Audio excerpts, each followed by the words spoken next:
있는데 그분들 얘기를 듣다 보면 정말 많은 시련이 있었구나. 인생의 참 끝까지 정말 극한 상황까지 간 사람들도 참 많아요. 정말 저런 상황에서 어떻게 살아남을 수 있었을까? 도저히 살기 힘들었겠구나 그런 생각이 들 만큼 고난을 겪은 분도 있고요. 어떤 분들은 질병으로 인해서, 건강의 문제로 인해서, 어떤 분들은 인간관계의 문제로 인해서 정말 절망하고 슬퍼하고 힘들어했던 그런 내용들을 많이 듣습니다. 또 어떤 경우는 굉장히 폭력적이고 아주 사람들이 보기에 정말 나쁜 사람이라고 그렇게 손가락질을 받는 그 사람들 이야기도 나옵니다.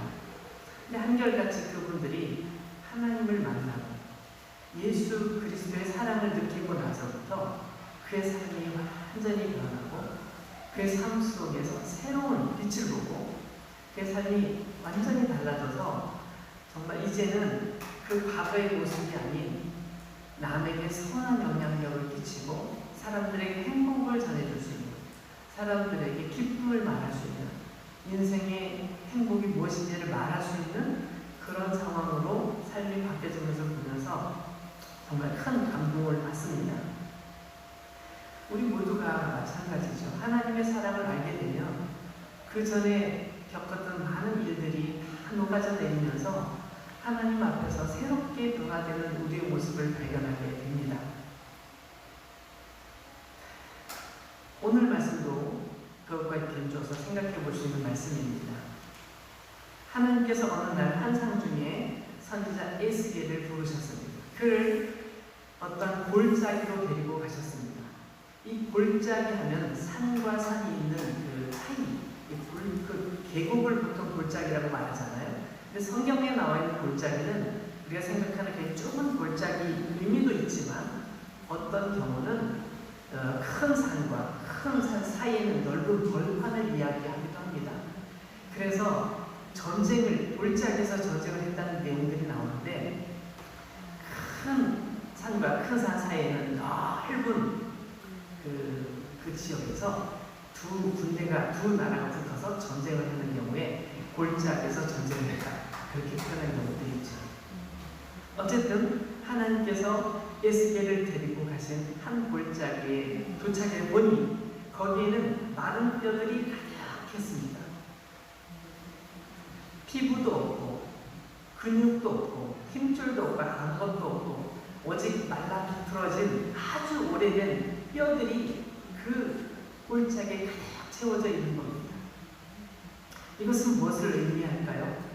아무런 희망도 없다는 것, 아무런 기대할 것이 없다는 것, 정말 그런 절망적인 상태를 얘기하는 것입니다. 만약에 어떤 사람이 쓰러져 있으면, 길을 가다 쓰러져 있으면 이 사람이 혹시 죽은 거 아니야? 숨을 쉬나?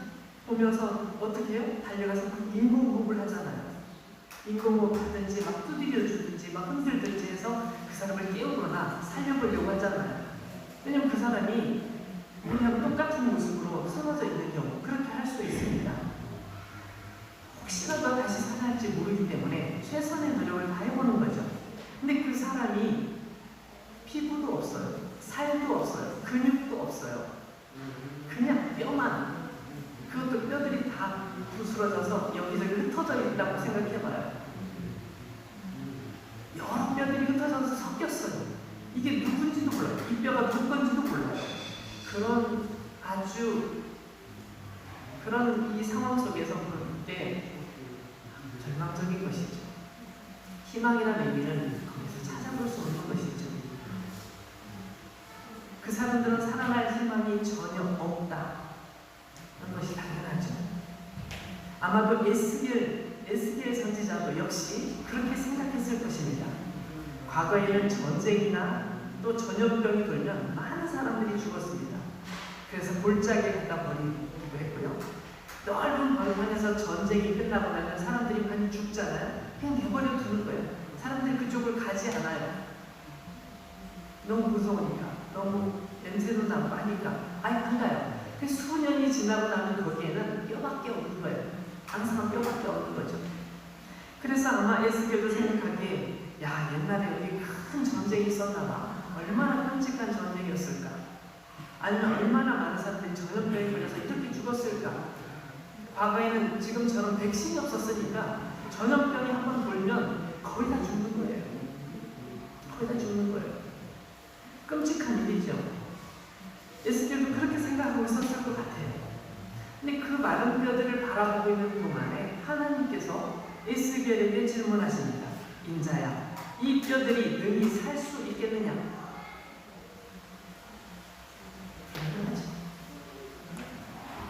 그 마른 뼈들이 다시 살아날 수 있겠느냐고 하시는 질문을 들은 에스겔은 어떤 생각을 했겠어요? 이 뼈들이 살아난다고요? 아니, 이 뼈들이 어떻게 살아나죠? 살도 없어요. 근육도 없고 아무것도 없어요. 뼈밖에 없고 다 뼈도 흩어졌는데 이걸 어떻게 이 뼈들이 살아날 수가 있어요? 이렇게 생각할 수밖에 없잖아요. 근데 에스겔은 좀 지혜롭게 대답해요.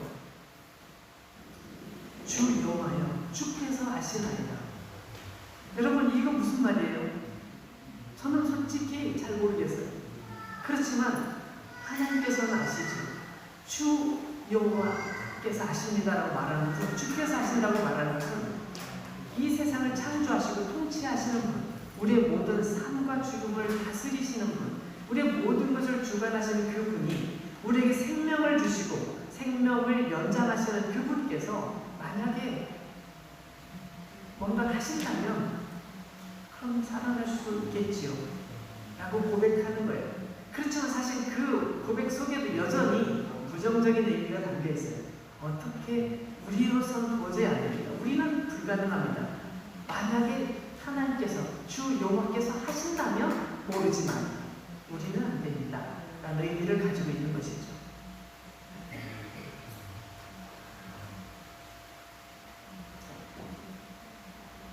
그런데 하나님께서 다시 에스겔에게 말씀하십니다. 4절부터 6절까지 있는 말씀을 한번 제가 읽어볼 텐데요. 4절부터 6절까지 쭉 내용 보면 너희 마른 뼈들아 여호와의 말씀을 들을지어다 이렇게 먼저 나와요. 4절에. 여러분, 이건 어떤 표현이냐면 예전에 왕들이 백성들에게, 국민들에게 뭔가 그 당화국을 선포할 때 왕의 명령을 받은 신하가 그 명령서를 들고 달려갑니다. 백성들이 있는 데 가가지고 큰 소리로 외쳐요. 딱 외치면서 너희는 왕의 명령을 들을지어다 이렇게 외쳐요.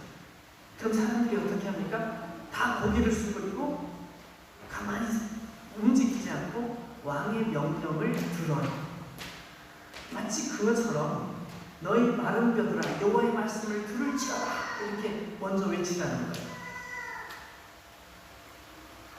여러분, 뼈들이 다 살아있지도 않은, 다 말라비틀어진 뼈밖에 없는데 이게 사람 뼈인지 개뼈다인지 아니면 소뼈다인지 모르는데 거기다 대면서 뼈들을 외치는 것이 얼마나 어처구니 없어 보입니까? 근데 하나님께서는 뼈들을 향해서 너희 마른 뼈들아 여호와의 말씀을 들어라 라고 외칩니다. 그리고 나서 이제 5절에 주 여호와께서 이 뼈들에게 이같이 말씀하시기를 내가 생기를 너에게 들어가게 하리니 너희가 살아나리라.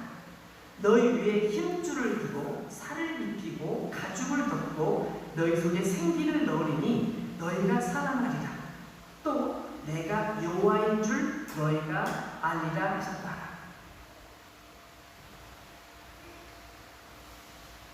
이렇게 명령을 하라고 하십니다.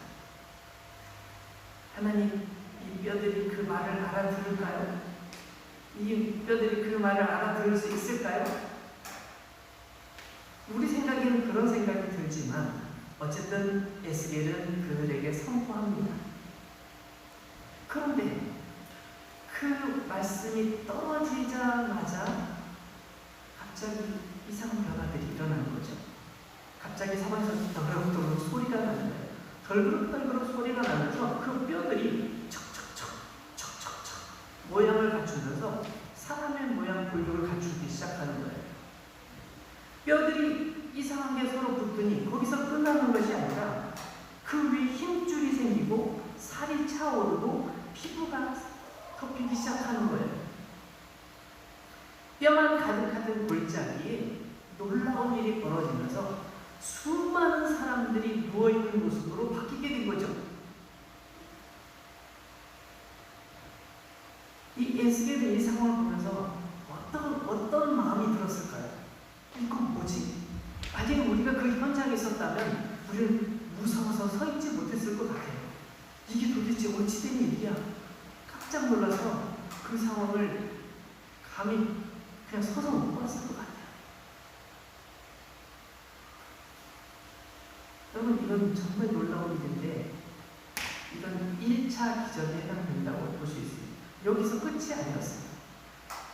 비록 그들이 다 몸을 갖췄지만 그들의 몸에는 생명력이 없었어요. 숨을 쉬지 않아요. 그들은 그냥 누워있는, 시체처럼 누워있는 거예요. 여러분, 교회라는 곳이 사실 어떻게 보면 이와 비슷한 부분이 있습니다. 정말 교회 안에는 정말 많은 사람들이 다 모입니다. 정말 교회 와서는 안 될 것 같은 사람도 옵니다. 정말 나쁘다고 생각하는 사람도 교회 와요. 또 어떤 사람은 정말 착한 사람이 또 와요. 다양한 상황과 다양한 여건의 사람들이 교회에 모여들죠. 그리고 그들이 하나가 되어요. 그것만 봐도 너무 신비롭죠. 이거 도대체 어떻게 된 거지?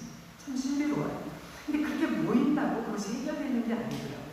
그 안에 하나님의 성령이 안 계시면, 하나님의 영이 역사하지 않으시면 그냥 사람들이 모인 곳이에요. 친목단체, 서로 즐기고 먹고 마시고 노는 곳. 그 이상의 관계가 없는 거예요. 그것에 무엇이 필요합니까? 하나님께서 보내주시는 하나님의 영이 필요한 것이죠. 교회가 부흥했다고 할 때 우리 교회 사람들이 많이 모여, 그래서 우리 교회는 부흥했어, 이렇게 표현하는 경우들이 있어요. 물론 그것이 어느 정도는 맞지만 또 그것이 다 맞는 건 아니에요. 사람들이 많이 모인다고 해서 부흥이 아니라 그곳에 하나님이 함께 하시고 하나님의 영이 임재하셔야만 그것이 부흥하는 것이죠. 우리가 하나님 앞에서 부흥한다는, 우리가 정말 하나님 앞에 세워진다는 것은 우리가 뭔가 결심하고 뭔가 세워지려고 노력한다고 되는 것이 아니라 하나님께서 함께 하실 때 가능한 거예요. 거기에 있는 수많은 사람들이 여전히 숨을 쉬고 있지 않아요. 그들은 살아있는 사람이지만 살아있는 사람이 아닌 것이죠. 그 사람, 성경에 그 사람들 안에 생기가 없기 때문이라고 얘기하고 있어요.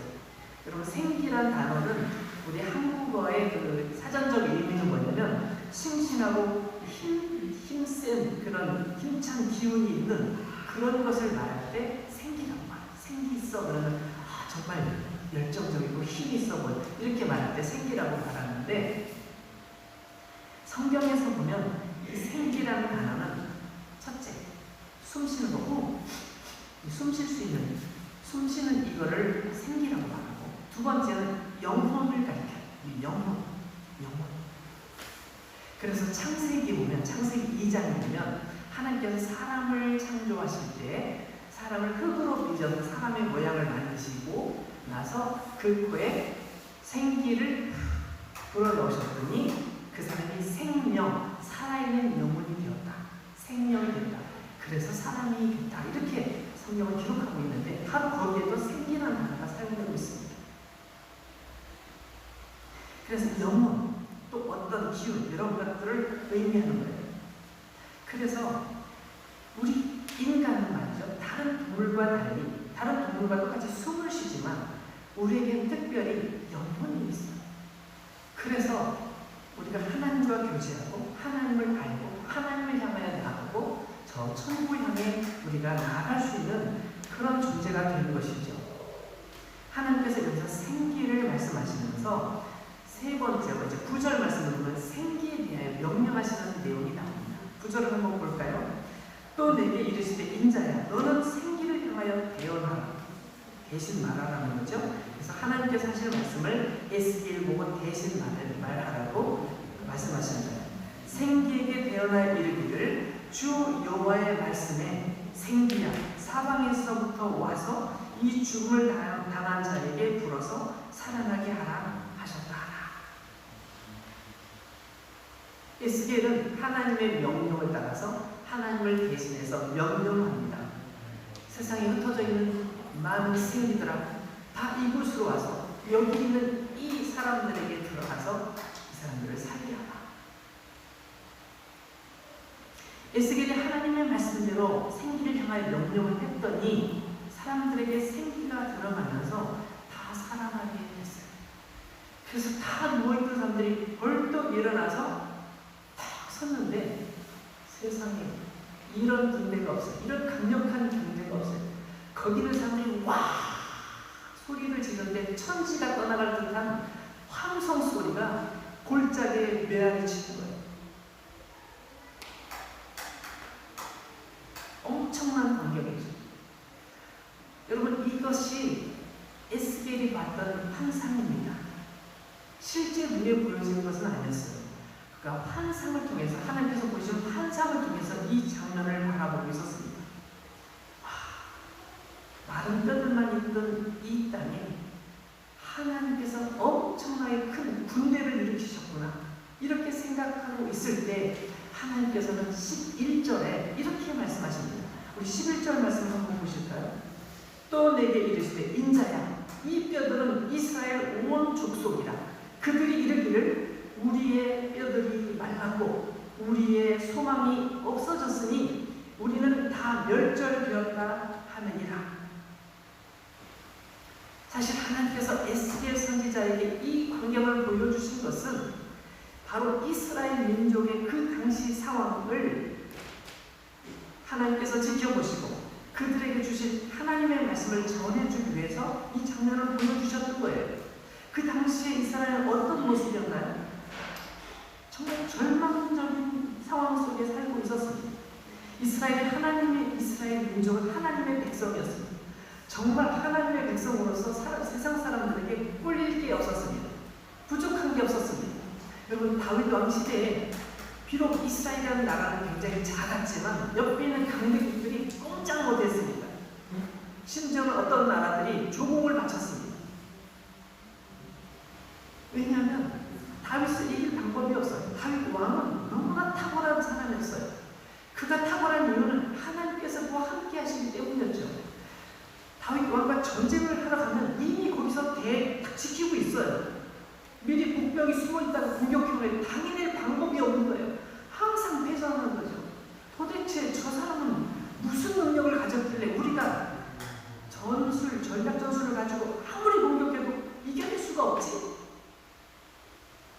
이유가 있습니다. 저 왕은 하나님이 함께 하십니다. 늘 하나님께서 모든 것을 다 가르쳐 주십니다. 마치 침실에 누워있을 때 옆에서 소근소근 누가 얘기해 주는 것처럼 다 하나님께서 알려주시기 때문에 저 왕을 당해낼 방법이 없습니다. 그럼 어떻게 해야 되느냐? 우리가 타협해야 됩니다. 협정을 맺고 잘 지내야 됩니다. 이 정도로 강력한 왕이 다윗 왕이었습니다. 다윗은 하나님을 너무너무 사랑했고 하나님만 의지했습니다. 자기 자신이 왕임에도 불구하고 자기를 왕이라고 여긴 적이 없습니다. 나에게 있어서 왕은 오직 한 분, 하나님밖에 없으시다라고 늘 얘기하고 그 자랑스럽게 말했습니다. 그 아들 솔로몬 때에는 하나님의 영광을 위해서 화려한 성전을 지었습니다. 하나님, 이곳에 임재하여 주옵소서. 우리가 이곳을 향하여 기도할 때 하나님, 우리의 기도를 들어주십시오. 그러면서 늘 하나님을 섬기는 그런 예배당을 세우고 그곳에서 하나님을 예배했습니다. 그래서 이스라엘 민족을 생각하기에 하나님 우리와 항상 함께 하신다. 우리가 어떻게 살아도 하나님께서 우리와 함께 하실 거다라는 그런 믿음이 있었습니다. 그 믿음이 교만으로 바뀌기 시작하자 문제가 생겼습니다. 하나님께서 우리와 함께 하시니까 우리가 뭐든지 어떻게 살아도 괜찮아. 어떤 일을 해도 괜찮아.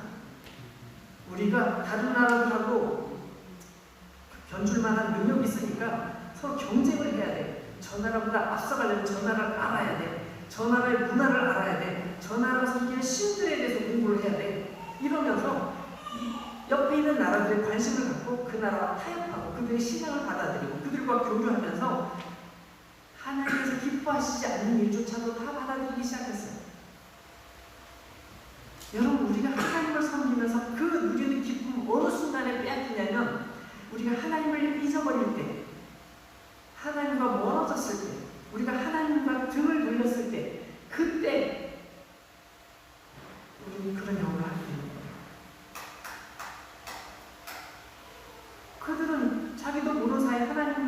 점점 멀어지기 시작했습니다. 하나님께서 그들에게 계속 사인을 주셨습니다. 너 이러면 안 되지. 때로는 친구를 통해서, 때로는 적군을 통해서, 때로는 저 멀리 있는 누군가를 통해서 계속 신호를 주었지만 괜찮아. 우리는 잘 될 거야. 우리 하나님께서 우리를 도우시니까 괜찮을 거야. 걱정 없어. 신경 쓰지 마. 우린 잘하고 있어. 라고 계속 생각했던 거죠. 하나님께서 그들에게 계속 신호를 보내셨는데 선지자들이 막 그거에 대해서 말씀을 전하는 왜 이런 쓸데없는 말을 하는 거야. 오히려 그 선지자를 죽이거나 감옥에 집어넣거나 그렇게 했어요. 박해했어요. 그러니까 하나님께서 이제 옆에는 큰 나라를 일으켜 세우신 거죠. 그 나라가 공격해 와서 싹 망하게 한 거예요. 이스라엘이 그렇게 공격을 당하면서 나라가 둘로 쪼개지고 북쪽 나라 먼저 아수르에게 망하고 남쪽 나라 바벨론에게 망했어요. 나라가 완전히 망하고 많은 국민들이 포로로 끌려가서 거기서 죽을 때까지 살아요. 여기 남아있는 사람들도 형편은 정말 힘든 생활을 하는 거죠. 그렇게도 자랑스러웠던 나라가 망하고 그렇게도 자랑스러웠던 하나님의 성전이 다 파괴되고 성전을 멋있게 장식했던 황금들이 다 벗겨져서 다 다른 나라로 다 가져가는 당했어요. 하나님도 우리를 떠나셨고 우리를 버리셨구나. 우리가 하나님을 떠나는 것도 맞지만 하나님께서도 우리를 버리셨구나. 이제 우리에게는 아무런 희망이 없어. 아무런 소망이 없어. 살아있는 게 아니고 산다는 게 의미가 없어. 내가 살아서 뭐하는가? 우리가 산다는 의미가 무엇인가? 이 지경까지 간 것이죠. 그런 이스라엘을 향하여 지금 하나님께서 에스겔에게 이 장면을 보여주고 계신 것입니다. 희망이 사라지고 절망으로 가득한 그들에게 길이 있다고 보여주고 계십니다. 하나님께서는 여전히 여러분을 사랑하시고 여러분에게 관심 있으시고 여러분에게 계속 지금도 사인을 보내고 계시고 회복할 수 있는 방법을 계속 가르쳐주고 계시다는 사실을 에스겔의 이 환상을 통해서 보여주고 계신 거죠. 너가 지금 있는 자리는 비록 마른 뼈처럼 더 이상 가능성이 없어 보이지만 그러나 위에 계신 하나님께서는 가능성이 있다. 하나님께서는 일하실 것이다. 하나님께서는 너에게 관심이 있으시다 라는 것을 계속 보여주고 계신 것이죠. 여러분이 겪고 있는 고난과 슬픔, 아픔과 고통, 목마름 그건 끝이 아닙니다. 절대 끝이 아닙니다. 여기가 끝인가 봐 생각하는 분이 혹시 계시다면 끝이 아닙니다. 오히려 이 상황을 통해서 하나님께서 말씀하고 계십니다. 이 상황을 통해서 우리가 깨닫기를 원하십니다. 내가 무엇이 잘못되었는지, 나에게 어떤 문제가 있는지를 생각하기를 원하십니다. 그리고 그 자리에서 다시 하나님께서 보여주시는 그 환상을 보기를 원하십니다.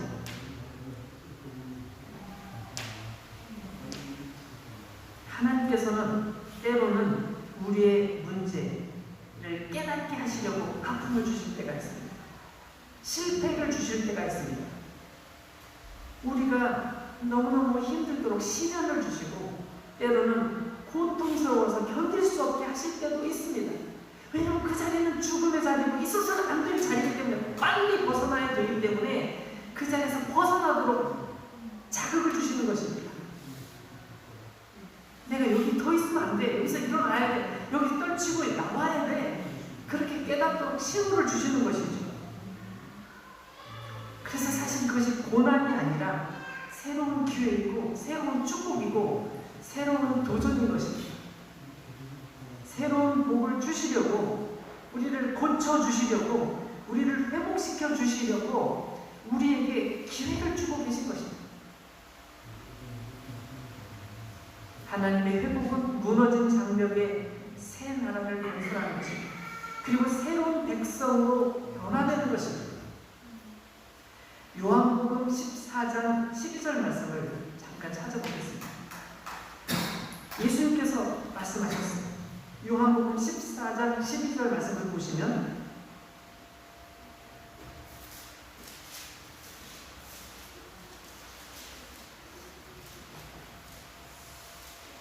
이렇게 나와 있습니다.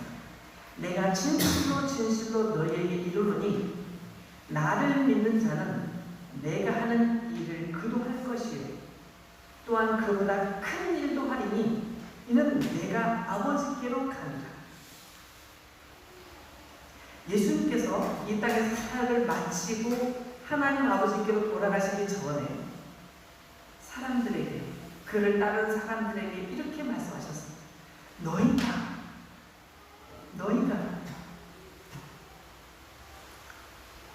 내 말을 믿는다. 내가 진실로 너희에게 이르노니 나를 믿는 자, 예수님을 믿고 따르는 자, 예수님께서 하신 말씀을 믿고 그 말씀을 기대하고 살아가는 사람들, 그 사람들은 내가 하는 일을 그도 할 거라는 거예요. 예수님께서 얼마나 놀라운 일을 하셨어요. 우리가 어떻게 예수님과 같은 일을 합니까? 우리가 구세주니까? 그런 의미는 아니죠. 예수님께서 정말 놀라운 일을 하셨다면 우리도 예수님처럼 그렇게 놀라운 삶을 살아갈 수 있게 된다는 거예요. 우리 예수를 믿는 믿음 안에 산다는, 우리는 이미 그 믿음으로 이와 같은 능력을, 하나님께 주신 능력을 가지고 있고 그런 일을 이루어갈 수 있다는 것을 말씀하고 계신 거죠. 그리고 또한 그보다 큰 일도 한대. 예수님께서 하신 일보다 더 큰 일도 한대.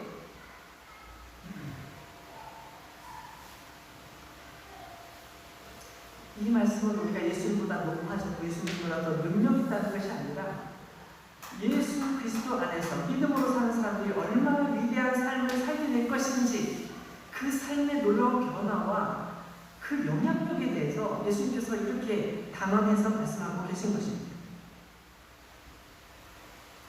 하나님께서 주시는 성령의 능력으로 우리가 충만해질 때 우리의 삶이 어떻게 달라지는지를 말씀하고 있는 거예요. 사랑하는 여러분, 우리가 교회 올 때마다 보는 문구가 있습니다.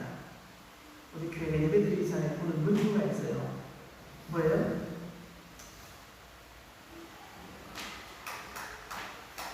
믿음으로 꿈을 꾸는 사람. 믿음으로 꿈을 꾸는 사람. 우리 현재 마른 뼈 같은 모습일 수도 있어요. 그러나 믿음으로 꿈을 꾸는 거예요. 우리 현재가 바닥 중에 가장 밑바닥일 수도 있어요. 그러나 이 상황 속에 절망하는 것이 아니라, 주저앉아 있는 것이 아니라 이 상황 속에서 꿈을 꾸는 거예요. 어떻게 해요? 믿음으로 꿈을 꾸는 거예요. 우리가 믿음으로 꿈을 꿀 때, 그 꿈을 포기하지 않을 때 우리는 에스겔의 환상을 우리 삶 속에서 발견하게 될 것입니다. 우리의 삶 속에서 그것을 보고 기뻐할 것입니다. 그 주님의 놀라우심을 찬양하게 될 것입니다. 저와 여러분들이 그 은혜 가운데, 충만한 은혜 가운데 살고 그 은혜를 누리는 저와 여러분이 되기를 소망합니다. 같이 기도하겠습니다.